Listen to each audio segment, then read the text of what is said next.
So hi hello friends, అందరికీ నమస్తే. ఎలా ఉన్నారు మిత్రులందరికీ నమస్కారం. ఆల్రెడీ థర్డ్ క్లాస్ తెలుగుకు సంబంధించి క్విక్ రివిజన్ వీడియో ఆల్రెడీ మన ఛానల్లో ఉంది, ఒకసారి చెక్ చేయండి. ఈ వీడియోలో మనం కంప్లీట్గా ఫోర్త్ క్లాస్ తెలుగుకు సంబంధించిన ఇంపార్టెంట్ పాయింట్స్ అనేవి, కీ పాయింట్స్ అనేవి క్విక్ రివిజన్ కింద కంప్లీట్ చేద్దాం. మనకి ఫస్ట్ పాయింట్ చూడండి. బసవరాజు అప్పారావు భావకవి, గీతకర్త. జాతీయోద్యమ కాలంలో ఈయన గీతాలు ప్రజలను గాఢంగా ప్రభావితం చేశాయి. బసవరాజు అప్పారావు గేయాలు పేరిట ఈయన గీతాల సంపుటిగా వెలువడ్డాయి. బసవరాజు అప్పారావు గేయాలు పేరిట ఈయన గీతాలు సంపుటిగా వెలువడ్డాయి. ఇంద్రగంటి శ్రీకాంత శర్మ కవి, కథకులు, విమర్శకులు. ఇంద్రగంటి శ్రీకాంత శర్మ కవి, కథకులు, విమర్శకులు. తెలుగులో అనుభూతి కవిత్వానికి ప్రతినిధి. తెలుగులో అనుభూతి కవిత్వానికి ప్రతినిధి. ఇంద్రగంటి శ్రీకాంత శర్మ రచనలు అనుభూతి గీతాలు, బ్రాకెట్లో కవితా సంపుటి అని చెప్పేసి కూడా పిలుస్తారు, లలిత గీతాలు. ఓకే, ఇంద్రగంటి శ్రీకాంత శర్మ రచనలు అనుభూతి గీతాలు, లలిత కళలు. ఈ అనుభూతి గీతాలకు మరొక పేరు కవితా సంపుటి. మనకి నెక్స్ట్ ఇంపార్టెంట్ పాయింట్ చూడండి. పద కవితా పితామహుడు ఎవరయ్యా అంటే తాళ్లపాక అన్నమయ్య. పద కవితా పితామహుడు తాళ్లపాక అన్నమయ్య. తాళ్లపాక అన్నమయ్య 32,000 సంకీర్తనలను రాశారని ప్రతీతి. తాళ్లపాక అన్నమయ్య గారు 32,000 సంకీర్తనలు రాశారని ప్రతీతి. వెంకటేశ్వర స్వామి కేంద్రంగా విశిష్ట సాహిత్యాన్ని, సంగీత సంస్కృతిని నిర్మించారు. వెంకటేశ్వర స్వామి కేంద్రంగా విశిష్ట సాహిత్యాన్ని, సంగీత సంస్కృతిని నిర్మించడం జరిగింది. తేట తెలుగు పలుకుబడి, విదేశీ పద సంపద. తేట తెలుగు పలుకుబడి, విదేశీ పద సంపద, వాడుక భాషలోని అపురూప మాధురి అన్నమయ్య కవిత్వంలో పొంగి పొర్లుతాయి. మనకి తదుపరి చూడండి. సోదూం రామ్మోహన్ పత్రికా రచనలు, పలు రచనలు, అనువాదాలు చేశారు. సోదూం రామ్మోహన్ పత్రికా రచనలు, పలు రచనలు, అనువాదాలు చేశారు. నిఘంటు నిర్మాణం కూడా చేశారు. నిఘంటు నిర్మాణం కూడా చేశారు. 2 దశాబ్దాల పాటు విశాలాంధ్రలో 1 దశాబ్దం పాటు ఉదయంలో పనిచేశారు. మనకి తదుపరి ఇంపార్టెంట్ పాయింట్. మతములన్నీయు మాసిపోవును, జ్ఞానం ఒక్కటి నిలిచి వెలుగును అన్న కవి ఎవరయ్యా అంటే గురజాడ. మతములన్నీయు మాసిపోవును, జ్ఞానం ఒక్కటి నిలిచి వెలుగును అన్న కవి ఎవరయ్యా అని చెప్పేసి కింద ఆప్షన్లు అయితే ఇస్తాడు. సరైన సమాధానం గురజాడ. గురజాడ వెంకట అప్పారావు ఆధునిక తెలుగు కవిత్వానికి, సాహిత్యానికి మార్గదర్శకులు, యుగకర్త. ఆధునిక తెలుగు సాహిత్యంలో అత్యంత విశిష్ట రచన కన్యాశుల్కం. కన్యాశుల్కం రచయిత వచ్చేసరికి గురజాడ అప్పారావు. గురజాడ తెలుగు సాహిత్యంలో వాడుక భాషను ప్రవేశపెట్టి చిరస్మరణీయమైన రచనలు చేశారు. గురజాడ తెలుగు సాహిత్యంలో వాడుక భాషను ప్రవేశపెట్టి చిరస్మరణీయమైన రచనలు చేశారు. పిల్లలమర్రి వెంకట హనుమంతరావు విమర్శకులు, కవి. పిల్లలమర్రి వెంకట హనుమంతరావు విమర్శకులు, కవి. ఇక్కడ పిల్లలమర్రి స్పెల్లింగ్ మిస్టేక్ పడింది చూసుకోండి. వీరు సాహిత్య వ్యాసాలు, కథలు, ఏకాంకీలు, ఖండకావ్యాలు రచించారు.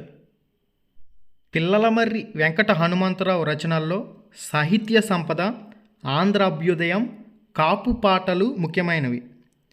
పిల్లలమర్రి వెంకట హనుమంతరావు రచనల్లో సాహిత్య సంపద, ఆంధ్ర అభ్యుదయం, కాపు పాటలు ముఖ్యమైనవి. సాహితీ రంగంలో జ్ఞానపీఠ పురస్కారం అత్యంత ప్రతిష్టాత్మకమైంది. సాహిత్య రంగంలో జ్ఞానపీఠ పురస్కారం అత్యంత ప్రతిష్టాత్మకమైంది. ఈ బిట్ కూడా చాలాసార్లు టెట్లో రిపీట్ కావడం జరిగింది కాబట్టి ఒకసారి ఫోకస్ చేయండి. తెలుగులో జ్ఞానపీఠ పురస్కారాన్ని పొందిన వారిలో కవి సామ్రాట్ విశ్వనాథ సత్యనారాయణ ప్రథములు. జ్ఞానపీఠ పురస్కారం పొందిన తెలుగు వారిలో 3వ వ్యక్తి రావూరి భరద్వాజ. జ్ఞానపీఠ పురస్కారం పొందిన తెలుగు వారిలో 3వ వ్యక్తి రావూరి భరద్వాజ. గైస్, మీరు మరిన్ని ఇటువంటి ఇంపార్టెంట్ వీడియోస్ అనేవి మిస్ కాకుండా చూసేందుకు తప్పకుండా ఛానల్కి అయితే సబ్స్క్రైబ్ అవ్వండి. పక్కనే ఉండే గంట సింబల్ యాక్టివేట్ చేసుకోండి. మీరిచ్చే లైక్ అండ్ కామెంట్ నెక్స్ట్ వీడియోకి చాలా బూస్టప్ ఇస్తుంది కాబట్టి తప్పకుండా లైక్ చేసి కామెంట్ చేయండి. మనకి తదుపరి ప్రశ్న. వీరు రచించిన పాకుడు రాళ్ళు నవలకు జ్ఞానపీఠ్ పురస్కారం లభించింది. రావురి భరద్వాజ జన్మస్థలం గుంటూరు జిల్లా తాడికొండ. రావురి భరద్వాజ జన్మస్థలం గుంటూరు జిల్లా తాడికొండ. రావురి భరద్వాజకు లభించిన పురస్కారాలు వచ్చేసరికి జ్ఞాన్పీఠ్ పురస్కారం, కళాప్రపూర్ణ, కేంద్ర సాహిత్య అకాడమీ పురస్కారం, సోవియట్ భూమి, అంతేకాకుండా నెహ్రూ పురస్కారం, రాజ్యలక్ష్మి ఫౌండేషన్ అవార్డు మొదలైనవి లభించడం జరిగింది. ఎవరికి? రావురి భరద్వాజ గారికి. మనకి తదుపరి రావురి భరద్వాజ రచనలు వచ్చేసరికి అపరిచితులు, కథాసాగరం. ఈ కథాసాగరానికి మరొక పేరు వచ్చేసరికి కథా సంపుటులు, ఉడతమ్మ ఉపదేశం, కీలుగుర్రం. కీలుగుర్రానికి మరొక పేరు పిల్లల కథలు, కరిమ్రింగిన వెలుగుపండు, జలప్రలయం, నవలలు మొదలైనవి రాయటం జరిగింది. రావురి భరద్వాజ రచనలు వచ్చేసరికి అపరిచితులు, కథాసాగరం, ఉడతమ్మ ఉపదేశం, కీలుగుర్రం, కరిమ్రింగిన వెలుగుపండు, జలప్రలయం, నవలలు మొదలైనవి రచించడం జరిగింది. వెంకట పార్వతీశ కవులంటే బాలంతరపు వెంకట్రావు, ఓలేటి పార్వతీశం.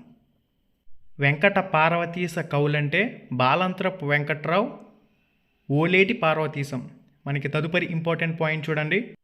బాలంతరపు వెంకట్రావు జన్మస్థలం తూర్పుగోదావరి జిల్లా మల్లల. బాలంతరపు వెంకట్రావు జన్మస్థలం తూర్పుగోదావరి జిల్లా మల్లాల. మనకి తదుపరి ఓలేటి పార్వతీశం జన్మస్థలం తూర్పుగోదావరి జిల్లా పిఠాపురం. ఓలేటి పార్వతీశం జన్మస్థలం తూర్పుగోదావరి జిల్లా పిఠాపురం. గోర్కీ కథలు, కల్పవల్లి ఖండకావ్య సంపుటులను రచించిన కవి వింజమూరి శివరామరావు. గోర్కీ కథలు, కల్పవల్లి ఖండకావ్య సంపుటులను రచించిన కవి వింజమూరి శివరామరావు. వింజమూరి శివరామరావు జన్మస్థలం చంద్రపాలెం తూర్పుగోదావరి జిల్లా. వింజమూరి శివరామరావు జన్మస్థలం చంద్రపాలెం తూర్పుగోదావరి జిల్లా. వింజమూరి శివరామరావుని కళాప్రపూర్ణ బిరుదుతో సత్కరించారు. గుర్జనగుళ్ళు రచన ఎవరిదయ్యా అంటే అవధాని రమేష్. గుర్జనగుళ్ళు రచయిత అవధాని రమేష్. అవధాని రమేష్ గారి సత్యమహిమ గేయ కథ గుజ్జనగుళ్ళు నుంచి తీసుకోబడింది. అవధాని రమేష్ గారి సత్యమహిమ గేయ కథ గుజ్జనగుళ్ళు నుంచి తీసుకోబడింది. అవధాని రమేష్ రచనలు వచ్చేసరికి కాసుల పేరు, ప్రతీకారం, మూడు మంచి కథలు. అవధాని రమేష్ రచనలు కాసుల పేరు, ప్రతీకారం, మూడు మంచి కథలు.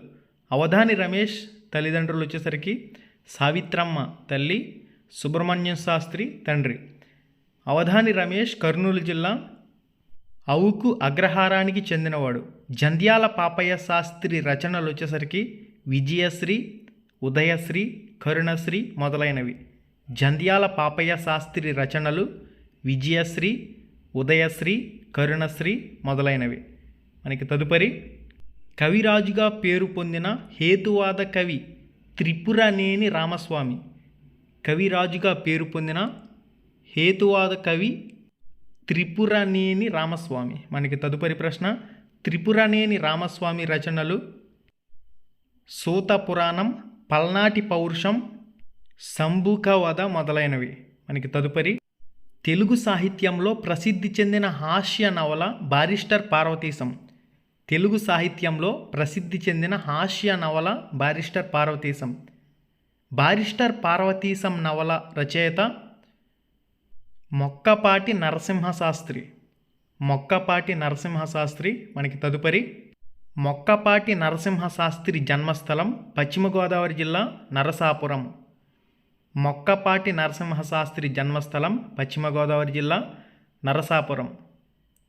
మొక్కపాటి నరసింహశాస్త్రి ఇతర రచనలు వచ్చేసరికి మొక్కుబడి, అభ్యుదయం, పెదమామయ్య.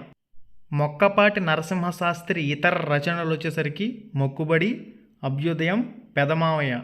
మనకి తదుపరి తెలుగు జానపద గేయ సాహిత్యంపై మొట్టమొదటగా పరిశోధన చేసింది Biruduraju Ramaraju. Folk talks of Andhra Pradesh అనే పుస్తకాన్ని రచించింది ఎవరయ్యా అంటే బిరుదురాజు రామరాజు. బిరుదురాజు రామరాజు రచనలు వచ్చేసరికి తెలుగు జానపద రామాయణం, తెలుగు సాహిత్యోర్ధకులు. బిరుదురాజు రామరాజు రచనలు వచ్చేసరికి తెలుగు జానపద రామాయణం, దాంతోపాటుగా తెలుగు సాహిత్యార్థకులు. మనకి తదుపరి బిరుదురాజు రామరాజు జన్మస్థలం వరంగల్ జిల్లా ధర్మసాగర్ మండలం దేవనూరు. ప్రశస్తమైన పద్యశిల్పం, సులలితాధార, దళితులు, అట్టడుగు వర్గాల పట్ల అపారమైన ప్రేమ, సామాజిక అసమానతల పట్ల ఆగ్రహం మొదలైన లక్షణాలు గల కవి ఎవరయ్యా అంటే జాషువా. ప్రశస్తమైన పద్యశిల్పం, సులలితాధార, దళితులు, అట్టడుగు వర్గాల పట్ల అపారమైన ప్రేమ, సామాజిక అసమానతల పట్ల ఆగ్రహం మొదలైన లక్షణాలు గల కవి ఎవరయ్యా అంటే జాషువా. జాషువా గుంటూరు జిల్లా వినుగొండలో 28/9/1895లో జన్మించారు. గుర్రం జాషువా గుంటూరు జిల్లా వినుగొండలో 29వ నెల 1895వ సంవత్సరంలో జన్మించారు.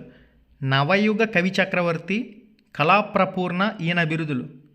గుర్రం జాషువా బిరుదులు ఏందయ్యా అంటే నవయుగ కవి చక్రవర్తి, కళాప్రపూర్ణ బిరుదులు కలిగిన కవి ఎవరయ్యా అంటే గుర్రం జాషువా. పిరదౌసి, గబ్బిలం, క్రీస్తు చరిత్ర మొదలైనవి గుర్రం జాషువా రచనలు. పిరదౌసి, గబ్బిలం, క్రీస్తు చరిత్ర మొదలైనవి గుర్రం జాషువా రచనలు. అడవి బాపిరాజు కవి, నవలాకారుడు, కథకుడు, చిత్రకారుడు. అడవి బాపిరాజు కవి, నవలాకారుడు, కథకుడు, చిత్రకారుడు. నారాయణరావు, హిమబిందు, గోన గన్నారెడ్డి, శశికళ, గంగిరెద్దు మొదలైనవి ఈయన రచనల్లో కొన్ని. వేమన శతకం రచయిత వేమన, సుమతీ శతక రచయిత బద్దెన, తెలుగు బాల శతక రచయిత జంధ్యాల పాపయ్య శాస్త్రి, తెలుగు బాల శతక రచయిత జంధ్యాల పాపయ్య శాస్త్రి, సుభాషిత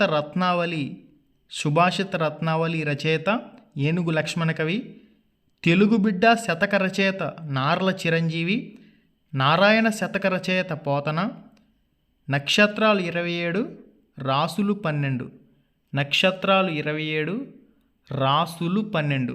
ఓకే గైస్, చూసారు కదా ఈ వీడియోలో 4th క్లాస్ కొత్త తెలుగు పాఠ్యపుస్తకానికి సంబంధించి ఇంపార్టెంట్ పాయింట్స్ అన్నీ కూడా క్విక్ రివిజన్ కింద కంప్లీట్ చేయడం జరిగింది.